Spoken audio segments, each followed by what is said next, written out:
Hello students, welcome to study just the world of educational solutions. तो आज की इस क्लास में हम लोग देखेंगे और कुछ क्वेश्चंस जो आज होगा आपका मेनली रीजनिंग का क्लास।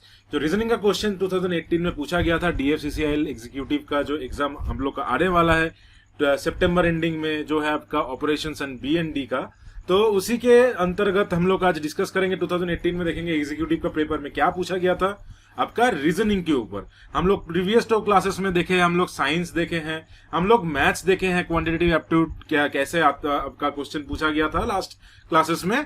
तो आज भी हम लोग पेपर डिस्कस करेंगे 2018 का, और वहां पे देखेंगे एकदम डिटेल्स में देखेंगे आपका 2018 में जो आपका रीजनिंग पूछा गया था। रीजनिंग एक आपका बहुत ही इंपॉर्टेंट आपका टॉपिक है जो आपका अच्छा खासा वेटेज कैरी करता है। ऑलमोस्ट आपका 11 से 12 क्वेश्चंस यहाँ पे आता है। लास्ट ईयर में यहाँ पे 11 to 12 क्वेश्चंस आया था, यहाँ पे 11 क्वेश्चंस पूछा गया था 2018 के पेपर में। तो आपका ये एक बहुत ही इंपॉर्टेंट है और बहुत इजी टॉपिक है। यहाँ पे आपका जो मार्क्स आप स्कोर करेंगे, ये बहुत इजी मार्क्स है, ये आप इजीली को स्कोर कर सकते हैं अगर आपका कॉन्सेप्ट अच्छा रहेगा तो मैं उम्मीद करता हूं आप लोग का प्रिपरेशन अच्छा चल रहा होगा। तो इसी उम्मीद से आज का क्लास शुरू करते हैं। शुरू करने से पहले एक बार मैं बता देता हूं, हम लोग का जो चैनल है स्टडीज कॉम्पिटिटिव, इसको आप सब्सक्राइब कर लीजिए। आप लोग का जो हम लोग का जो फेसबुक का पेज है वो है studyjust.in, इसको आप लाइक कर लीजिए। हम लोग का ट्रेडिकल चैनल में भी आप ज्वाइन कर सकते हैं, हम लोग का इंस्टाग्राम में आप फॉलो कर सकते हैं, और हम लोग का जो व्हाट्सएप कम्युनिटी है यहाँ पर भी आप फॉलो कर सकते हैं या ज्वाइन कर सकते हैं। And for more information log in to our website that is www.studyjust.in। तो ऐसा है हम लोग का एंड्रॉइड का एप्लीकेशंस जो प्ले स्टोर में आपको फ्रीली अवेलेबल है। यहाँ से आप डाउनलोड करके डिफरेंट टाइप ऑफ कोर्सेस यहाँ से आप अवेल कर सकते हैं। एकेडमिक्स हो या कॉम्पिटिटिव हो, यहाँ से आप कर सकते हैं। ऐसा हम लोग का दिखता है जो स्टडी जस्ट कॉम्पिटिटिव का जो चैनल है, और ये बेल आइकन यहाँ पे दबाना बहुत इंपॉर्टेंट है, क्योंकि हम लोग का जब भी कोई भी फ्री कंटेंट यूट्यूब पे आता है तो आपको ये नोटिफाई कर देगा अगर आप बेल आइकन प्रेस करेंगे तो ये बेल आइकन दबाना बहुत इंपॉर्टेंट है और सब्सक्राइब करना बहुत इंपॉर्टेंट है। और ऐसा दिखता है हम लोग का फेसबुक का पेज, तो make sure you like it, और आप लोग दोस्तों में आप भी शेयर कर दीजिए ताकि उन लोग को भी फायदा हो हम लोग का इस यूनिक चैनल ऑफ स्टडीज से। तो चलिए शुरू करते हैं। आज का जो टॉपिक है वो इंटेलिजेंस, जनरल इंटेलिजेंस मतलब रीजनिंग के ऊपर। तो ये रीजनिंग एक बहुत ही इंपॉर्टेंट टॉपिक है। कोई भी एग्जाम आप पकड़ लीजिए, DFCCIL का एग्जाम अभी तो हो रहा है, फिर आपका पकड़ लीजिए LIC का exam, SBI, RRB, CGL, SSC का जो एग्जाम होता है, SSC लिख देता हूं मैं डायरेक्ट, या आपका यहाँ पे IBPS। तो ये रीजनिंग एक बहुत ही इंपॉर्टेंट टॉपिक है जो आपका हर एक एग्जाम में आपका सिलेक्शन में आपको हेल्प करेगा। तो ये जो टॉपिक है बहुत ही इंपॉर्टेंट है। मैं अभी तो एग्जाम नजदीक में आ गया होगा, तो आप लोग का प्रिपरेशन मैं उम्मीद करता हूं कि बहुत अच्छा होगा। तो ये सब क्वेश्चन आप देखते ही कर लोगे। तो चलिए आज का जो टॉपिक है वो शुरू करते हैं। First question of the day पूछा गया है कि एक स्टेटमेंट दिया है कि वो स्टेटमेंट क्या है, successful people are happy in life. जो सक्सेसफुल पीपल है वो लोग हैप्पी है लाइफ में, यही आपको दिया गया है। यहां पे ये एक मैं बता देना चाहता हूं, रीजनिंग का कोई भी क्वेश्चन हो, कोई भी इसी टाइप का स्टेटमेंट एजम्पशन के ऊपर जो क्वेश्चन होता है, यहां पे आपको कुछ भी बाहर से नहीं मानना है। जो आपका स्टेटमेंट पढ़ के जो कंडीशन दिया है, अगर यहां पे बोला रहेगा कि 6 फुट का कोई बंदा वो सबसे शॉर्ट है, आपको मान लेना है 6 फुट का बंदा ये शॉर्ट है। वहां पे अगर बोला जाएगा कि जो मून है ये सेंटर ऑफ द यूनिवर्स है, तो आपको मान लेना है जो मून है वो सेंटर ऑफ यूनिवर्स है। ठीक है, यहाँ पे आपको कोई बाहर से एजम्पशन आपको नहीं लेना है। ये सबसे इंपॉर्टेंट चीज होता है स्टेटमेंट एंड एजम्पशन, आपको खुद से नहीं मानना है। स्टेटमेंट पढ़ के जितना इंफॉर्मेशन दिया गया है उसके अकॉर्डिंग टू आपको एजम्पशंस चेक करना होता है। तो स्टेटमेंट यहाँ पे दिया गया है, successful people are happy in life. जो लोग सक्सेसफुल है वो लोग तो हैप्पी होंगे ही लाइफ में। आप लोग भी सक्सेसफुल होंगे, आप लोग को भी नौकरी मिलने वाली है, तो आप लोग भी कभी हैप्पी होंगे लाइफ में। अभी भी हैप्पी हैं, इसके बाद थोड़ा सा और खुशी बढ़ जाएगी, आप फिर से और थोड़ा सा हैप्पीनेस बढ़ जाएगा, तो है कि नहीं।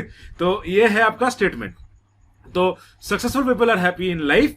तो एजम्पशंस क्या दिया है, those who are unhappy are not successful. तो जो सक्सेसफुल नहीं है, जो सक्सेसफुल नहीं है या कोई उसको सक्सेस नहीं मिला है, क्या वो अनहैप्पी है? यहां से हम लोग क्या ये डिपिक्ट कर सकते हैं, यहां से हम लोग क्या ये अनुमान लगा सकते हैं। यहां पे क्या दिया है, ओनली सक्सेसफुल, मतलब सक्सेसफुल पीपल के बारे में दिया है, अनसक्सेसफुल के बारे में तो कुछ दिया नहीं है इंफॉर्मेशन। तो ये वाला स्टेटमेंट हम यहां से नहीं ले सकते हैं। ठीक है, नेक्स्ट देखते हैं। Most of the time success is one's endeavour gives happiness. तो ये क्या, यहां से हम लोग को, यहाँ पे हम लोग इसको मान सकते हैं। तो हाँ, यहां से हम लोग इसको मान सकते हैं। कैसे? Most of the time success is one's endeavour gives happiness, मतलब मैक्सिमम टाइम में क्या होता है, सक्सेस जो है वो एक एंडेवर है जो आपको हैप्पीनेस देता है। एक आपका वो एक आपका टर्म है, जो सक्सेस जो है आपका टर्म है एक, जो आपको हैप्पीनेस देता है। वही दिया गया है, successful people are happy in life, मतलब कुछ बहुत मैक्सिमम टाइम में क्या होता है, जो सक्सेस होता है वो आपको खुशी देती है। आपका जो सक्सेस है वो आपको खुशी देती है। ये तो ये बोला गया स्टेटमेंट में, यही तो चीज तो यहाँ पे बोला गया, इसका तो ये मीनिंग है कि नहीं? तो ये है आपका ठीक एजम्पशंस। तो आपको यहाँ पे पूछा गया है कौन सा एजम्पशन यहाँ पे आ जा रहा है, तो ऑप्शन 1 देखते हैं। ऑप्शन 1 में दिया है एजम्पशन 1 इम्प्लिसिट, ये तो होगा नहीं क्योंकि assumption 1 does not go with it. Assumption 2 implicit, हाँ ये होगा आपका करेक्ट आंसर। ऑप्शन 2 हो जाएगा आपका correct answer. Both assumption implicit, ये तो होगा नहीं, बाकी का तो both assumption are not implicit, ये दोनों तो आपका कंसिडर में नहीं आता क्योंकि 2 आपका करेक्ट हो गया है। तो ऐसे आपको यहाँ पे एग्जाम में आपको आंसर करना है। समझ में आया? चलिए आगे बढ़ते हैं, नेक्स्ट क्वेश्चन पे आते हैं। नेक्स्ट क्वेश्चन है 71 countries participated in Commonwealth games, Mauritius rank 38 from the bottom, what is the rank from the top. तो आपको पूछा गया है 71 टोटल कंट्रीज है। ये आपको देखने से लगेगा कभी करंट अफेयर का क्वेश्चन है, मगर नहीं, ये आपका रीजनिंग का क्वेश्चन है। ये आपका रीजनिंग का क्वेश्चन है क्योंकि यहाँ पे आपका पूछा नहीं है कि इंडिया का कितना रैंक है या कुछ है, ऐसा कुछ नहीं पूछा गया है। ये आपका रीजनिंग का क्वेश्चन है, यहाँ पे है आपका, ये आपका अरेंजमेंट का क्वेश्चन है। तो 71 कंट्रीज आपका जो पार्टिसिपेटेड इन कॉमनवेल्थ गेम्स, तो टोटल कंट्रीज कितना है, टोटल कंट्रीज मैं लिख देता हूं, टोटल कंट्रीज है आपका 71, ये आपका टोटल कंट्रीज है। मॉरिशस जो होता है उसका, मॉरिशस क्या है, 38 रैंक करता है फ्रॉम बॉटम। तो यहाँ पे 1 2 3 करते करते करते करते अगर मैं 71 तक आता हूं, तो नीचे से लेके अगर मैं ऊपर जाता हूं, तो यहाँ पे जो, यहाँ से जो 38 पोजीशन होता है वहां पे मॉरिशस है। ठीक है, टोटल कितना है, टोटल है आपका 71। तो ये ऐसे करेंगे हम लोग, तो आपको निकालना है क्या, मॉरिशस का रैंक टॉप से कितना होगा, टॉप से कितना होगा। तो सीधी सीधी टोटल से अगर मैं 38 माइनस करता हूं तो आपका आंसर आ जाएगा। तो टोटल में कितना है, 71 कंट्रीज है, उससे मैं अगर 38 माइनस करता हूं तो आपका आंसर होता है 33। मगर ये आपका गलत हो जाएगा, क्यों? क्योंकि नीचे से आप जब कैलकुलेट कर रहे हैं, इसका तो 38 आ रहा है, फिर आपको पूछा जा रहा है ऊपर से कितना पोजीशन है, तो ये 2 बार काउंट हो रहा है ना मॉरिशस तो 2 बार, ऊपर से भी 1 बार काउंट हो रहा है, नीचे से भी 1 बार काउंट हो रहा है। तो 2 बार जब काउंट हो रहा है, यहाँ पे हम क्या करेंगे, इससे यहाँ पे आप एक +1 कर देंगे, क्योंकि यहाँ पे ऊपर से पूछा गया, सॉरी ऊपर से पूछा गया है, तो मॉरिशस को आप ऊपर से नीचे से काउंट कर रहे हैं। नीचे से 38 है, ऊपर से तो एक आपको ऐड करना पड़ेगा, क्योंकि इससे माइनस करेंगे तो इतना बंदा बचेगा, क्योंकि ऊपर से आपको ऐड करना है ना। मैं एक बार फिर से बता देता हूं, टोटल आपका 71 है, ठीक है, टोटल आपका 71 है, वहां से मैं 33 माइनस करता हूं, यार कितना दिया है 38 में मैं उसके माइनस करता हूं, आपका रैंक आता है 33, है कि नहीं। तो 33 जो है ये तो आपका माइनस करने से हो रहा है, कितना ऊपर में कितना बंदा है, यहाँ पे 33 बंदा है। तो मॉरिशस तो यहाँ पे काउंट नहीं हो रहा है, मॉरिशस काउंट हो रहा है क्या, यहाँ पे तो मॉरिशस काउंट नहीं हो रहा है, ऊपर से 33 बंदा है। तो आपको क्या करना है, यहाँ पे आप +1 करना है, क्योंकि ऊपर से तो इतना 33 बंदा है, आप सीधी सीधी ऐड कीजिए ना, 33 + 38 कितना हो रहा है आपका 71 हो रहा है कि नहीं। 33 + 38 आपका 71, तो नीचे से 38 है, ऊपर से 33 होगा, तो मॉरिशस तो छूट जा रहा है ना। तो ऊपर से कितना रैंक में होगा, 33 के बाद आता है आपका 34, तो रैंक कितना हो जाएगा 34, ठीक है, रैंक आपका हो जाएगा 34। वो जो मैं ओवरलैप का कंसेप्ट बता रहा था पहले कि एक ही बार 2 बार काउंट हो रहा है, वो भी एक सिनारियो आता है इसमें, तो वो यहाँ पे नहीं हो रहा है, यहाँ पे कितना हो रहा है 34 हो रहा है, क्योंकि एक छूट जा रहा है। समझ में आ रहा है, वो भी क्वेश्चन आता है आपका, ओवरलैप का भी क्वेश्चन आता है, जहां पे ओवरलैप करता है, एक ही बार आपको वहां पे माइनस करना होता है, तो ऐसा क्वेश्चन है। ये सब टाइप का जो क्वेश्चन आपको जो मिल रहा है, ये कैसे करना है, कितना फास्ट करना है, ये कैसे बढ़ेगा आपका, आप जितना मैक्सिमम जितना आप इसका प्रैक्टिस करेंगे, तो इस टाइप का क्वेश्चन का आपका मिनिमम 100 क्वेश्चन आपको सॉल्व करना है। कोई भी बुक उठा लीजिए, कोई भी कहीं से भी क्वेश्चन उठा लीजिए, ऐसे टाइप का क्वेश्चन आप मिनिमम 100 कर लीजिए। एग्जाम नजदीक में है इसलिए मैं 100 बोल रहा हूं, नहीं तो मैं अगर जनरल प्रिपरेशन कर रहे हैं तो मैं बोलूंगा आपको ऑलमोस्ट 500 to 1000 क्वेश्चन अगर सॉल्व करेंगे, यहाँ पे आपका ये एकदम अंडर, मतलब आपका ये एकदम नखो दर्पण में जो बोलते हैं, एकदम आपके ब्रेन में ये घुस जाएगा। तो ये आप कभी नहीं भूलेंगे, और कोई भी एग्जाम में होगा ऐसा टाइप का क्वेश्चन देगा तो आपको इजीली आप वो कर पाएंगे। ठीक है, चलिए नेक्स्ट क्वेश्चन में देखते हैं, नेक्स्ट क्वेश्चन देखते हैं कैसा है। तो यहाँ पे दिया गया है select one which is different from the other three responses. तो अदर थ्री रेस्पॉन्सेस में से कौन सा, ये ऑड वन आउट है, ऑड वन आउट का क्वेश्चन है। तो यहाँ पे दिया गया है फर्स्ट है 69, फिर है 115, 47, 38। यहाँ पे दो अप्रोच से हम लोग कर सकते हैं। पहला अप्रोच क्या है, पहला अप्रोच है यहाँ पे देखिए 69 जो है, 69 जो है ये आपका क्या है, ये आपका नॉन प्राइम नंबर है,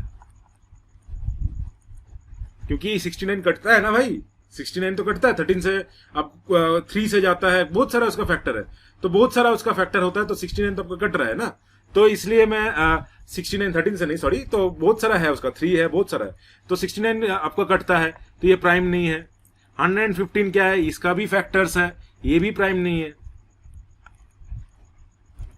ठीक है, 138 क्या है, ये भी प्राइम नहीं है, ये भी नॉन प्राइम है कि नहीं, इसका भी फैक्टर्स है।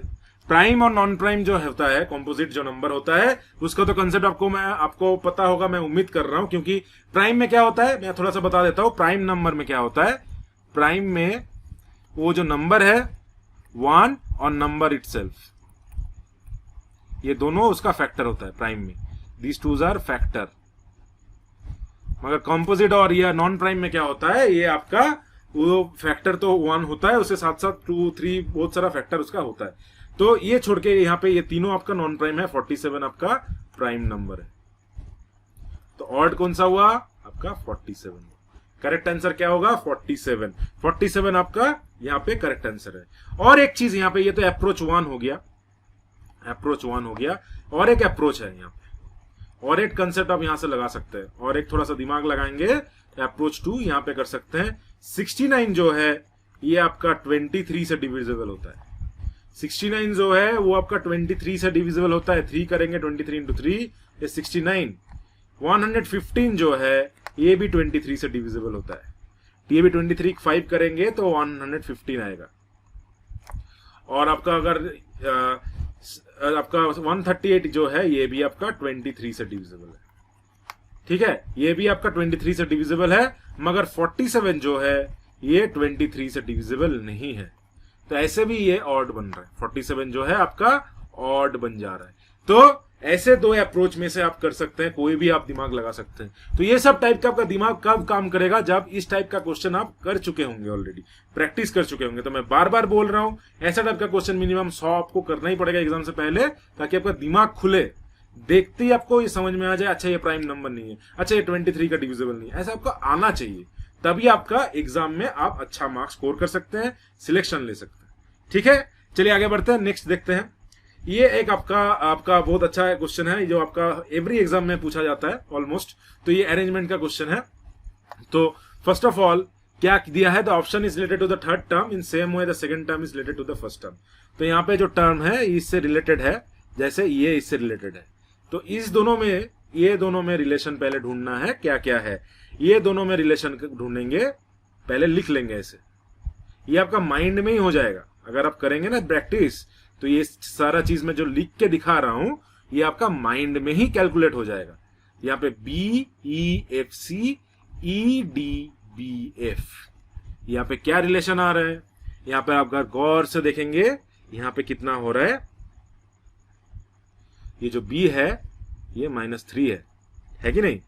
ठीक है, ये तो -3 है, ये सॉरी +3 है, B +3 is E, B C D E, 3 plus करेंगे B से, 3 घर ऊपर जाएंगे तो E आ रहा है। E पे क्या हो रहा है, E में क्या हो रहा है, E से D आना है तो यहाँ पे -1 हो रहा है, D के बाद E आता है तो यहाँ पे -1 हो रहा है। ये जो F है, F डायरेक्टली हम चेक कर सकते हैं, मगर यहाँ पे डायरेक्टली हम लोग नहीं देखेंगे, इसको हम लोग क्या करेंगे, ये जो चीज है, ये सब चीज आपको दिमाग में आ जाएगा जितना प्रैक्टिस करेंगे। ये F यहाँ पे इंटरचेंज हो गया, सीधी सीधी यहाँ पे आ गया, और यहाँ पे क्या हो रहा है, यहाँ पे क्या हो रहा है, B और C में आपको आ रहा है तो C से आपको B करना है तो -1 करना है, यहाँ पे C से -1 करेंगे तो B आ रहा है, तो F यहाँ पे चला गया। आप यहाँ पे क्या दिया है, V Y Z W, ये एक आपका कॉन्सेप्ट बन रहा है ना। मैं ये नहीं बोल रहा हूं ये ओनली वे है, रीजनिंग में कोई ओनली मेथड नहीं होता है, बहुत सारा मेथड होता है। ठीक है, जैसे मैं यहाँ पे बना है ये एक मैं दिमाग लगा के निकाला हूं, तो ये जो है ये यहाँ पे जस्ट मैं निकाला हूं, जस्ट एक कंसेप्ट। आप दूसरे तरीके से भी अगर कोई आंसर यहाँ पे ऑप्शन में आ रहा है तो ये हो सकता है, मगर मैं चेक किया हूं दूसरा कोई भी यहाँ पे दिमाग लगा के कोई भी ऑप्शन में यहाँ पे मिल नहीं रहा है। तो यहाँ पे जो ऑप्शन में मिल रहा है ये कंसेप्ट मिल रहा है। तो ये जब ये सब कंसेप्ट आपको कैसे आएगा, आपको जितना प्रैक्टिस करेंगे तो आपका ये दिमाग में आ जाएगा कि ऐसा भी एक अप्रोच होता है, ऐसा भी एक अप्रोच होता है, ये आपका दिमाग में आ जाएगा। तो ऐसा ऐसा आप जितना प्रैक्टिस करेंगे, रीजनिंग में आपको जस्ट प्रैक्टिस करना है। तो यहाँ पे b+3 हुआ, तो v से आप अगर +3 करेंगे, v आपका क्या हो जाएगा, यहाँ पे हो जाएगा y, wxy। ठीक है, यहाँ पे यह है e।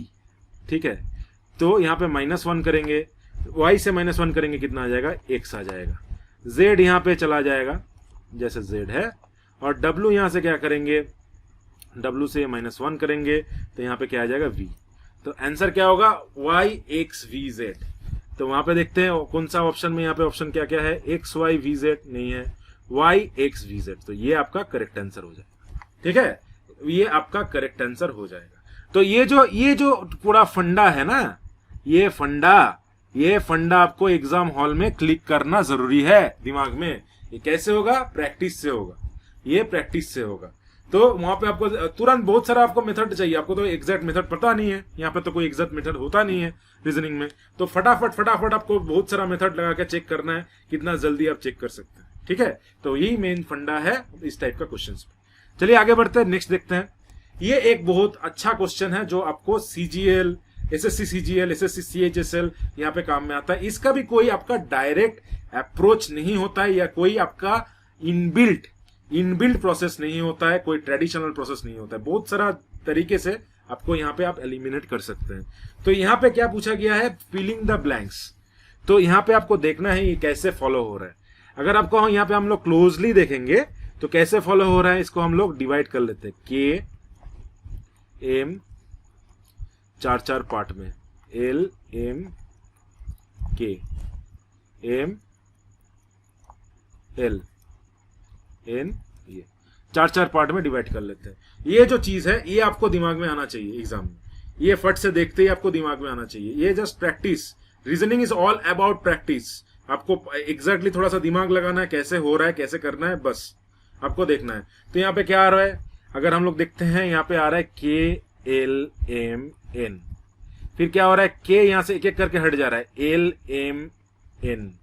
ठीक है, फिर पीछे वाला जो है के यहाँ पे आ जा रहा है, फिर क्या हो रहा है, एल हट जा रहा है, एम रह जा रहा है, एम एन के, फिर एल, फिर देखिए ये वाला यहाँ पे रिपीट हो रहा है, यहाँ पे ये के एल फिर रिपीट हो रहा है, फिर यहाँ पे क्या हो जाए, एम हट जा रहा है, एन के बाद क्या आ रहा है, आपका के आ रहा है। तो आंसर क्या हो जाएगा, एल एन एन एन के, एल एन एन एन के। ठीक है, तो यहाँ पे जो एक एक करके देखिए, पहले से ये एलिमिनेट हो रहा है, बाद में जुड़ जा रहा है, सामने का जो टर्म है वो पीछे में जाके जुड़ जा रहा है। एक एक करके जब एक एक घर करके जा रहा है, यहाँ पे यहाँ से यहाँ जा रहा है, फिर यहाँ से यहाँ जा रहा है, तो एक एक जो टर्म है सामने से हट रहा है, पीछे में जाके लग रहा है। ये यहाँ पे टोटल केस हो रहा है। ये आपका दिमाग में कैसे खिलेगा, प्रैक्टिस करके। ऐसे टाइप का क्वेश्चन आप प्रैक्टिस करेंगे जितना ज्यादा, तभी आपको दिमाग में खिलेगा। कोई तो कोई कुछ नहीं आपका दिमाग में स्ट्राइक नहीं करने वाला है एग्जाम में, आप छोड़ के आ जाएंगे, आपको मार्क्स नहीं मिलेगा, सिलेक्शन में थोड़ा सा मुश्किल आ जाएगी।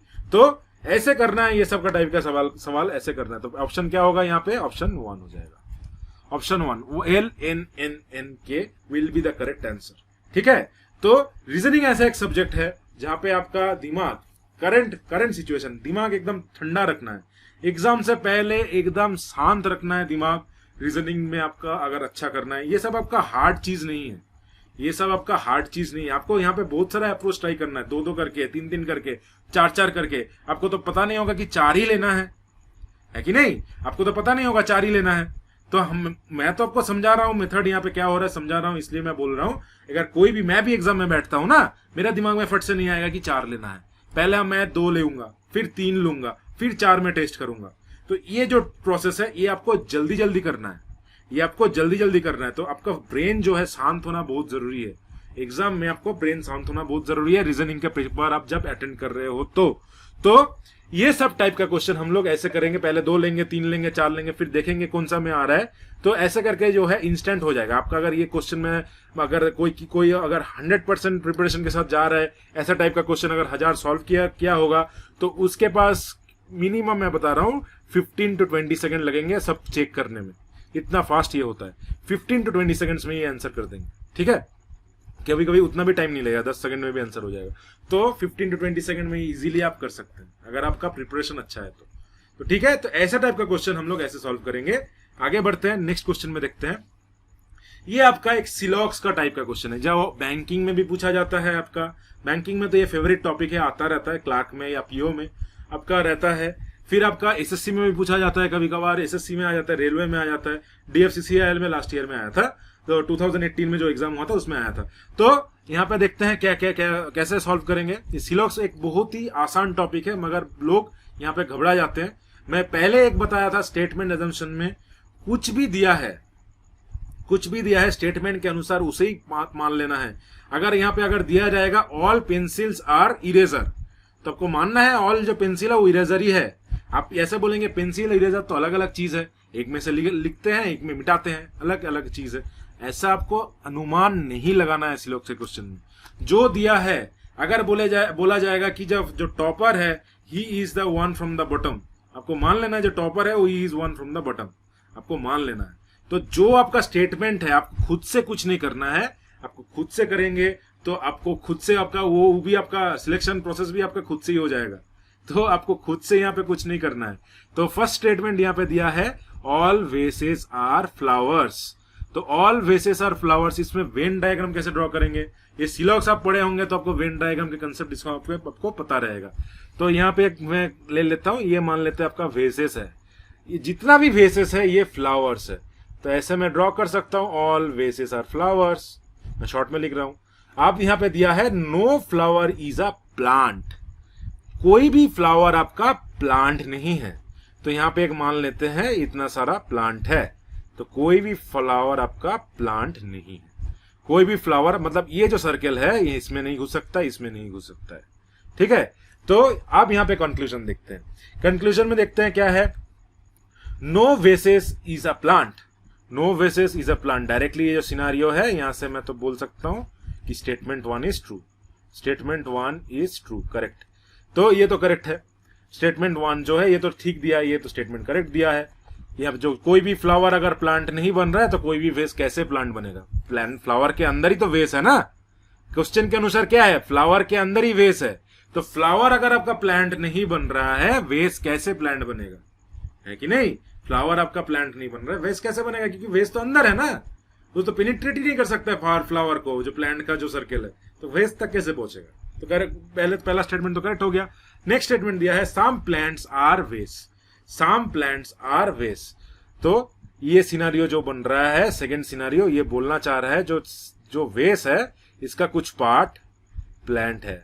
ये क्या बन सकता है क्या, आप खुद बोलिए। मैं यहाँ पे थोड़ा सा कलर चेंज करके दिखा देता हूं। ये जो थोड़ा पार्ट है ये आपका, ये बोल रहा है प्लांट का पार्ट है।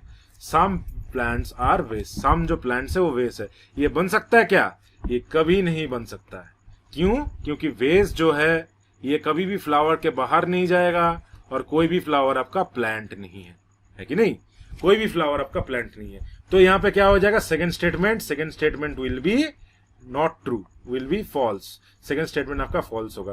तो आंसर क्या हो जाएगा, ओनली कंक्लूजन 1 फॉलोस, ये आपका करेक्ट आंसर हो जाएगा। तो ओनली कंक्लूजन 1 जो है ये सिनेरियो में फॉलो कर रहा है, इसलिए only conclusion 1 will be your correct answer. Understood. चलिए आगे बढ़ते हैं, नेक्स्ट क्वेश्चन देखते हैं। ये एक बहुत अच्छा क्वेश्चन है, आपको एसएससी बैंकिंग, एसएससी रेलवे में आपका पैटर्न में ये बहुत बार मिलता है, कभी कभार बैंकिंग में भी मिल जाता है, बैंकिंग में भी ऐसा क्वेश्चन मिलता है कभी कभार।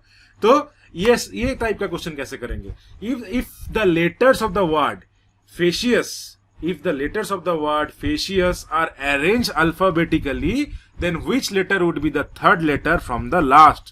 अगर ये जो फेशियस है इसको हम लोग अल्फाबेटिकली अरेंज करेंगे तो कौन सा लेटर जो है वो लास्ट से थर्ड होगा। तो पहले हम लोग लिख लेते हैं जो दिया है FACETIOUS। पहले क्या आता है अल्फाबेट सीरीज में, ए आता है, ए बैठा देते हैं यहाँ पे, ए यहाँ से काट देते हैं। फिर आता है बी, बी कहीं पे है नहीं है।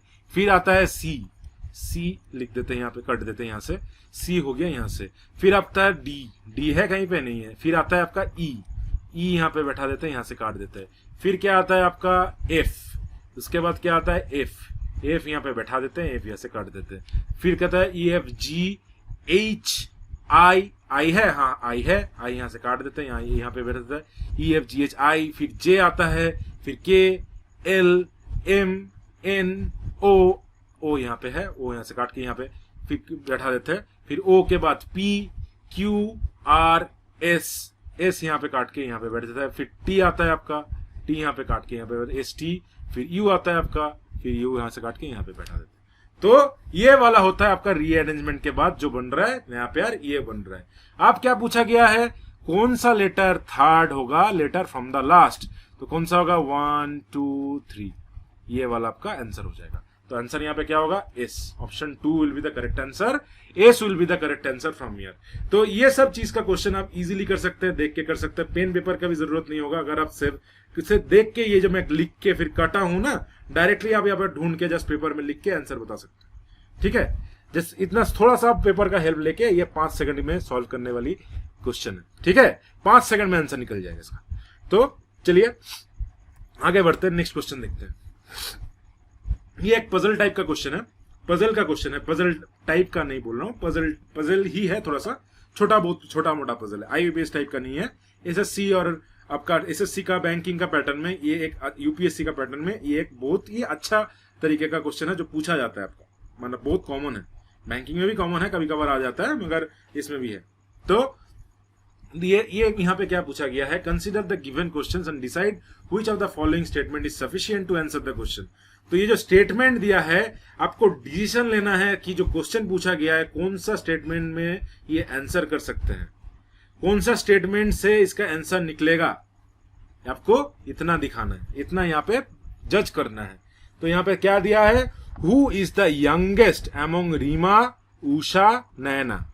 3 मोहतरमा का नाम दिया है, एक है आपका रीमा, रीमा, उषा, सुषमा, सुषमा नहीं क्या है, नैना है, सॉरी नैना, सॉरी सुषमा, ये नैना है। तो रीमा, उषा, नैना, ये आपका हो गया तीनों मोहतरमाएं। आप इसमें से यंगेस्ट कौन है, इनमें से आपको निकलना है।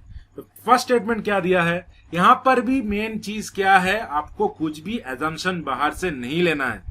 जो भी आपका जो टॉपिक, जो भी आपका इंफॉर्मेशन, इन्फो स्टेटमेंट में दिया है, उतना ही आपको लेना है, बाकी कुछ नहीं लेना है। ठीक है, तो फर्स्ट स्टेटमेंट क्या दिया है, Veena is younger than Usha but older than Reema.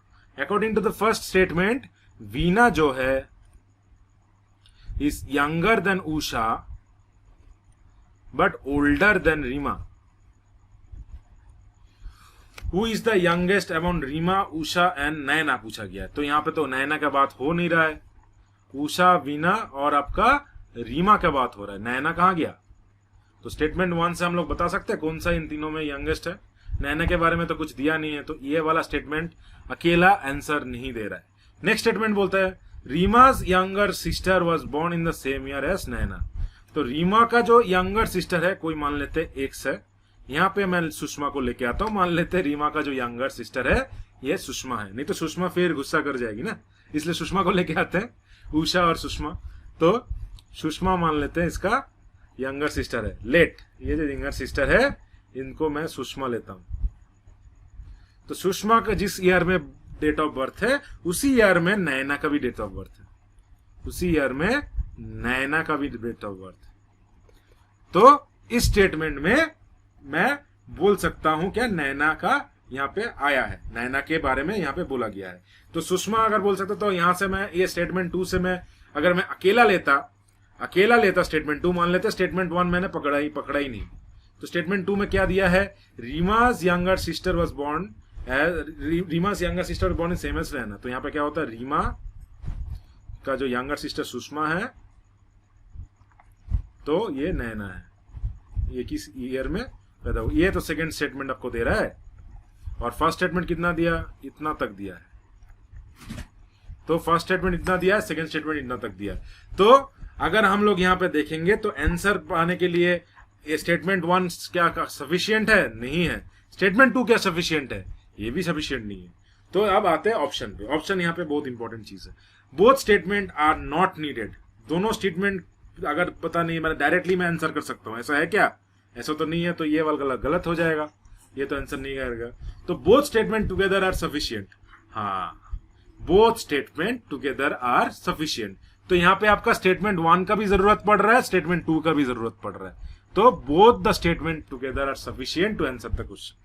तो ये आपका हो जाएगा करेक्ट आंसर। एक अलोन आपका आंसर का नहीं देगा, 2 अलोन भी आपका आंसर नहीं देगा, क्योंकि यहाँ पे रीमा के नीचे में सेकंड स्टेटमेंट में रीमा का यंगर सिस्टर सुषमा का हम लोग मान चुके हैं, सुषमा, तो उसका यहाँ से अकॉर्डिंग टू नैना का रिलेशन आ रहा है, रीमा और नैना का रिलेशन आ रहा है।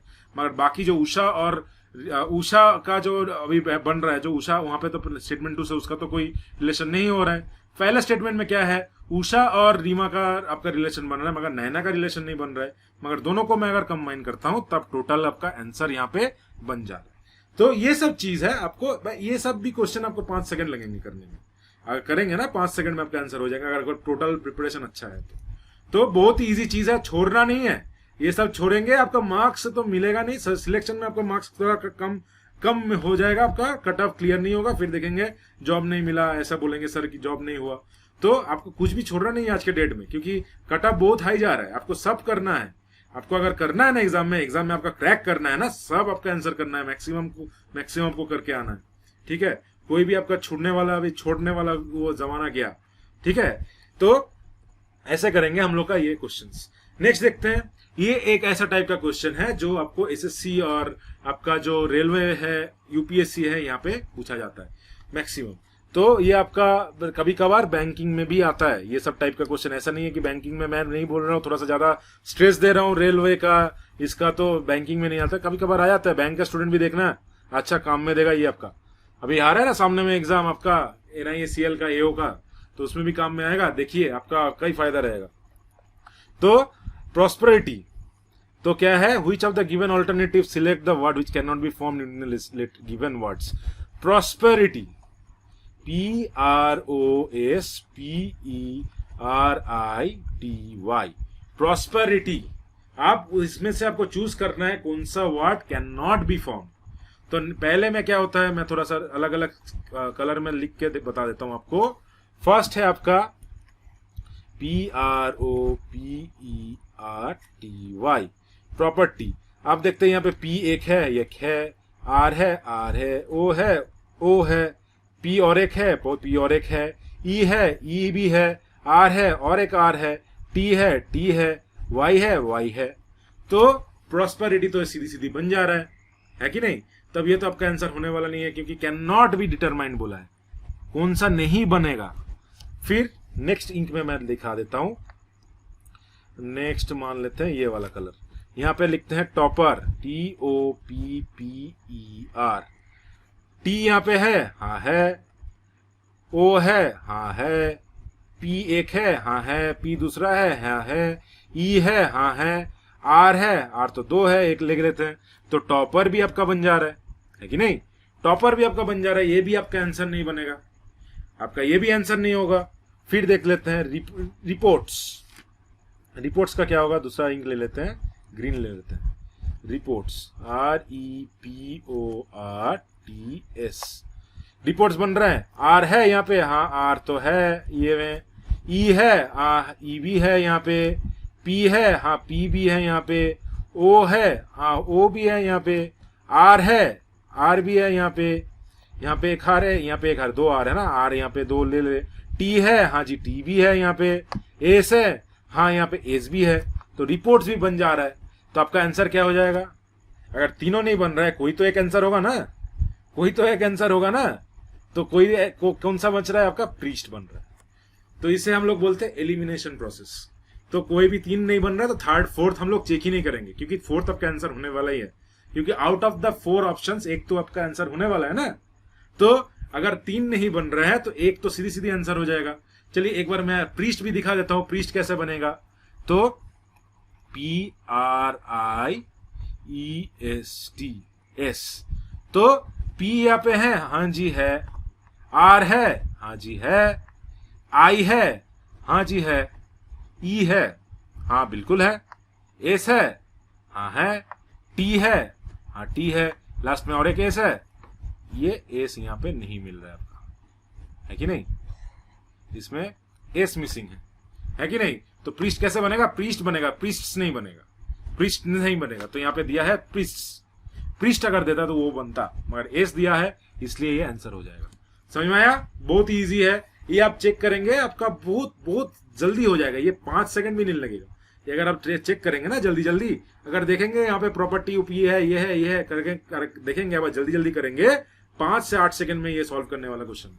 ठीक है, रीजनिंग ज्यादा टाइम नहीं लेता है, आपका दिमाग में अगर क्लिक हो जाता है ना, ज्यादा आपका टाइम लगेगा ही नहीं एग्जाम में, मगर क्लिक नहीं होगा तब आपको टाइम खाएगा ये, है कि नहीं? तो टाइम क्या, अगर क्लिक कब होगा? जब आपका प्रिपरेशन, प्रैक्टिस ऑप्टिमम लेवल तक होगा। बार बार मैं बोल रहा हूं, प्रैक्टिस एक ही चीज है जो आपका मैथ्स और आपका रीजनिंग स्ट्रांग बनाती है। तो प्रैक्टिस करना है इसी टाइप का क्वेश्चन के ऊपर। चलिए आगे बढ़ते हैं, नेक्स्ट क्वेश्चन देखते हैं।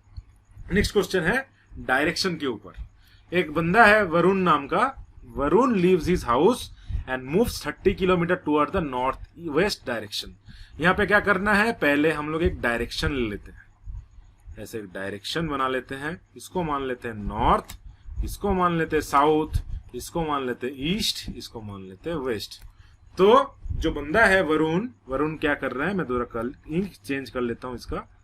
तो वरुण जो है, वरुण जी वी यहां से शुरू कर रहे हैं मान लेते हैं। तो ये क्या कर रहे हैं, इसका घर यहाँ पे है, वरुण का हाउस यहाँ पे है। तो Varun leaves his house and move 30 kilometre toward the north west direction. North west कौन सा होगा? ये नॉर्थ वेस्ट है, ये नॉर्थ ईस्ट है, ये साउथ ईस्ट है, ये साउथ वेस्ट है कि नहीं? तो नॉर्थ वेस्ट के तरफ ये बढ़ता है 30 किलोमीटर। ठीक है, फिर क्या करता है, then 30 kilometre in south west direction. तो इस डायरेक्शन से अगर हम लोग देखेंगे साउथ वेस्ट के तरफ, तो कौन सा बढ़ेगा? अगर इसको मैं देख लेता हूं, इसको मैं मान लेता हूं नॉर्मल है, इस पॉइंट से लेके अगर मैं ऐसे करता हूं तो साउथ वेस्ट किधर बनेगा? ये अगर ये तो अगर आपका नॉर्थ वेस्ट है तो साउथ वेस्ट आपका इस तरफ बनेगा, तो यहाँ पे आके मीट करेगा। तो 30 किलोमीटर फिर ये क्या जाता है, साउथ वेस्ट की तरफ जाता है कि नहीं? साउथ वेस्ट के डायरेक्शन में जाता है। नेक्स्ट ये मूव करता है south east direction. South west देखिए, तो ये पे बनता है, यहाँ पर भी एक हम लोग बना लेते हैं डायरेक्शन। तो ईस्ट है, ये नॉर्थ है, ये साउथ वेस्ट है, ये साउथ है। तो आपको ये साउथ ईस्ट के तरफ जा रहा है 30 किलोमीटर। तो किधर जा रहा है? इधर जा रहा है 30 किलोमीटर। तो यहां तक पहुंचा है। ठीक है, तो यहां तक ये बंदा पहुंचा है। तो यहाँ पे ये नॉर्थ है, ये ईस्ट है, ये वेस्ट है, ये साउथ है। तो साउथ वेस्ट इधर हुआ, ये तो नॉर्थ वेस्ट हुआ, साउथ वेस्ट हुआ, साउथ ईस्ट हो गया। अब क्या पूछा है, then he turns towards his home in which direction he is he moving. तो यहाँ से इसका घर किधर है, यहाँ पर मैं फिर बना देता हूँ, ये नॉर्थ है, ये साउथ है, ये वेस्ट है, ये ईस्ट है। तो इसका ये इधर मूव करेगा ना, घर तो इधर है उसका, इस तरफ मूव करेगा। ये कौन सा डायरेक्शन है? ये नॉर्थ ईस्ट है, इसका भी नॉर्थ ईस्ट इधर ही होगा ना, तो नॉर्थ ईस्ट है। तो आंसर क्या हो जाएगा? ये हो जाएगा आपका option 1, north east will be the correct answer यहाँ पे। तो डायरेक्शन का जो सवाल है ऐसे हम लोग कर सकते हैं। ये मैं इतना डिटेल्स में आपको बता रहा हूं, अगर आप एग्जाम में करेंगे तो आप डायरेक्टली ये जो मैं यहाँ पे बैठा बैठा के दिखा रहा था, ये आप डायरेक्टली कर सकते हैं। क्योंकि ये जो प्लस साइन है इसके लिए भी तो एप्लीकेबल है, इस पॉइंट के लिए, इस पॉइंट के लिए, इस पॉइंट के लिए। इसका भी तो नॉर्थ इधर होगा, ईस्ट इधर होगा, वेस्ट इधर होगा, साउथ इधर होगा। तो ये नॉर्थ वेस्ट चला, फिर साउथ वेस्ट में चला, फिर साउथ ईस्ट में चला, फिर नॉर्थ ईस्ट की तरफ भी जाएगा तो उसका घर पहुंचेगा, है कि नहीं? तो नॉर्थ ईस्ट हो जाएगा यहाँ पे करेक्ट आंसर। ये डायरेक्शन के बेस ऊपर क्वेश्चन है, ये हर एक एग्जाम में पूछा जाता है, हर एक एग्जाम में ये पूछा जाता है कि नहीं? जो लोग एग्जाम दे रहे हैं उन लोगों को पता रहेगा, मैं उम्मीद कर रहा हूं आप देख के ही बना देंगे। तो ये वाला क्वेश्चन, ये आपका एसएससी रेलवे में बहुत इंपॉर्टेंट टॉपिक है। बैंकिंग में ये अभी आता नहीं है, पहले किसी जमाने में आता था, अभी ये आता नहीं है बैंकिंग के आईयूपीएस के पैटर्न में। मगर ये आपका रेलवे के एग्जाम कुछ भी हो, यूपीएससी का एग्जाम कुछ भी हो, एसएससी का एग्जाम हो, यहाँ पे ये एक अच्छा खासा मार्क्स कैरी करता है और बहुत ईजी भी है। तो यहाँ पे मिरर इमेज के ऊपर क्वेश्चन है, मिरर इमेज के ऊपर क्वेश्चन है, which of the option depicts the correct mirror image of the following figure. मैं थोड़ा सा इंक जो है इसको मैं रेड ले लेता हूं। तो मिरर क्या होता है, मिरर का प्रॉपर्टी क्या होता है, एक मिरर तो यहाँ पे है, जब हम आईना में देखते हैं तो क्या होता है, उल्टा हो जाता है ना इमेज। अब यहाँ पे क्या होता है, ईस्ट जो है वेस्ट में चला जाता है और वेस्ट जो है वो ईस्ट में चला जाता है, नॉर्थ जो है वो साउथ में चला जाता है, साउथ जो है वो नॉर्थ में चला जाता है कि नहीं, ये ऐसा होता है ना। तो ये वाला जो होता है ये तो आपका इंटरचेंज हो जाता है ना, इंटरचेंज हो जाता है। तो ये जो बंदा, ये जो चीज है, ये अगर आप मिरर में देखेंगे तो कैसे होगा, पहले तो आएगा y जो सबसे फास्ट में दिया है ये तो लास्ट में चला जाएगा, इधर चला जाएगा, तो पहले सबसे पहले y आएगा, है कि नहीं, y आएगा तो क्या होगा, ऐसे होगा y, फर्स्ट y ऐसे बनेगा, फिर क्या होगा, t दिया है, t जो है इस तरफ है तो ये उल्टा बन जाएगा, t ऐसे बन जाएगा, फिर क्या है 9 दिया है, 9 आपका कैसे बनेगा, उल्टा बनेगा, है कि नहीं, 9 उल्टा बनेगा, 2 दिया है, 2 कैसे बनेगा आपका, 2 ऐसे बनेगा आपका, 2 यहाँ पे, 2 यहाँ पे थोड़ा सा, अब लिखने पर मत जाइए, कंसेप्ट को समझिए, 2 ऐसे बनेगा, है कि नहीं, फिर a है, a कैसे बनेगा, a आपका बनेगा ऐसे, है कि नहीं, आपका a ऐसे बन जाएगा, उल्टा लिखेंगे तो, ठीक है। फिर u है, u का डायरेक्शन क्या होगा, u ऐसे दिया है तो u ऐसे बन जाएगा, है कि नहीं, u ऐसे बन जाएगा। फिर क्या बनेगा, p यहाँ पे आपका पहले q दिया था, q भी उलट जाएगा तो कैसे बनेगा, q आपका बनेगा ऐसे। तो कौन सा ऑप्शन हो जाएगा, ये अगर चेक करेंगे तो कौन सा ऑप्शन हो जाएगा, फर्स्ट वाला है, नहीं फर्स्ट वाला तो नहीं है, सेकंड वाला है, हाँ सेकंड वाला है, सेकंड वाला आपका ये वाला करेक्ट आंसर हो जाएगा। तो उलट जा रहा है ना ये, east become west, west become east, तो वाई पहले इधर आ जाएगा, वाई पहले इधर आ जाएगा। कोई कोई बंदा कंफ्यूज करता है कि लास्ट इसको चेंज कर देता है मगर ये उलटना भूल जाता है, इसको तो चेंज कर देता है मगर इसको उलटना भूल जाते हैं, वाई को लास्ट में लिखते हैं, पी को पहले लिखते हैं, क्यू को।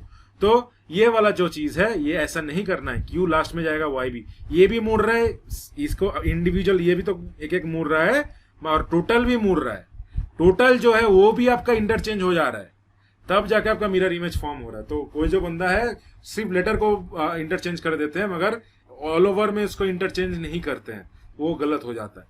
वो कहीं ऑप्शन में आपको मिलेगा, खाली आपका ये वाला फर्स्ट वाला ऑप्शन ही है, ये फर्स्ट वाला ऑप्शन ही है, खाली उलट दिया है, यू को नहीं उल्टा है, ये इसको तो उल्टा कर दिया तो होगा ही नहीं, ऐसा को भी ऑप्शन दे देता है। ये जो है सेम सीक्वेंस में लिख देगा और उल्टा कर देगा, खाली लेटर को उल्टा कर देगा। तो ऐसा अगर दिया रहेगा उसको मार किया जाएगा तो वो गलत हो जाएगा, क्योंकि मिरर इमेज में ये क्या होता है, ये left east become west, west become east, तो वाई जो है वो पहले होगा, है कि नहीं, वाई पहले होगा। समझ में आया, मैं उम्मीद करता हूं आपको ये समझ में आ गया होगा। चलिए नेक्स्ट देखते हैं। नेक्स्ट क्वेश्चन है, ये भी अरेंजमेंट के ऊपर क्वेश्चन है, ये शायद, हाँ ये नेक्स्ट अभी अरेंजमेंट के ऊपर क्वेश्चन है। तो इन अ रो ऑफ स्टूडेंट्स मधुर, कोई एक बंदा है, मधुर नाम है इसका, मधुर नाम है, ठीक है, is 8th from the right end Sukam, अगर राइट से देख रहे हैं तो उसका 8th है और सुकाम क्या है, इस आपका जो है 8th फ्रॉम लेफ्ट, लेफ्ट से है, उल्टा लिख दिया ना, एक लाइन खींच लेते हैं पहले, एक पहले लाइन खींच लेते हैं। मधुर जो है 8th फ्रॉम राइट है, यहां से लेके ये 8th पोजीशन पे है, 8th पोजीशन पे है, कौन है आपका मधुर, और सुकाम जो है आपका 8th पोजीशन में लेफ्ट से, तो ये जो पोजीशन है ये आपका सुकाम का है, 8th है, सुकाम का है। When Madhur and Sukam interchange their position, Sukam क्या कर रहे हैं, अभी मधुर के प्लेस में जा रहा है, मधुर क्या कर रहा है, सुकाम के प्लेस में आ रहा है, तो इंटरचेंज होगा, Sukam become 16 from the left, तो सुकाम का जो ये होता है, ये सुकाम तो भी इधर आ गया, सुकाम तो भी इधर आ गया, ये क्या होता है 16th फ्रॉम द लेफ्ट, यहां से अगर काउंट करेंगे तो ये इसका होता है 16th फ्रॉम द लेफ्ट। तो how many boys are there in the row, कितने सारे लड़के हैं रो में, ये आपको निकालना है। यहां से ये तो 16 निकल गया, सीधी सीधी बात है, जो मधुर का पहला प्लेस था वो 16 फ्रॉम द लेफ्ट है, तो उसका ये जो है ये आपका यहाँ पे क्या हो रहा है, यहाँ पे आपका जो मैं पहली क्लास में पहले क्वेश्चन में बता रहा था और एक क्वेश्चन पहले हम लोग को मिला था, यहाँ पे आपका ओवरलैप हो रहा है, ओवरलैप का क्वेश्चन है। तो यहाँ पे टोटल स्टूडेंट कितना होगा, यहाँ पर तो यहाँ तो 16 है, पहले तो 16 मिल गया, और इधर क्या है 8 था पहले, उसको मैं हम लोग ऐड कर देंगे। 16 प्लस 8 कितना हो गया आपका 24, है कि नहीं 24। तो यहाँ पे 24 आंसर नहीं बनेगा। क्या हो रहा है, यहां से मैं तो 16 जब पकड़ रहा हूं सुकाम को, और यहां से मैं अगर 8 पकड़ रहा हूं, सुकाम तो 2 बार काउंट हो रहा है कि नहीं, सुकाम तो 2 बार काउंट हो जा रहा है, सुकाम तो 2 बार काउंट हो जा रहा है। इसलिए क्या करेंगे हम लोग, एक बार यहाँ पे माइनस करना पड़ेगा, एक माइनस करना पड़ेगा, -1 करेंगे तो 23। तो ऑप्शन क्या होगा 4, option 4 will be correct answer 23।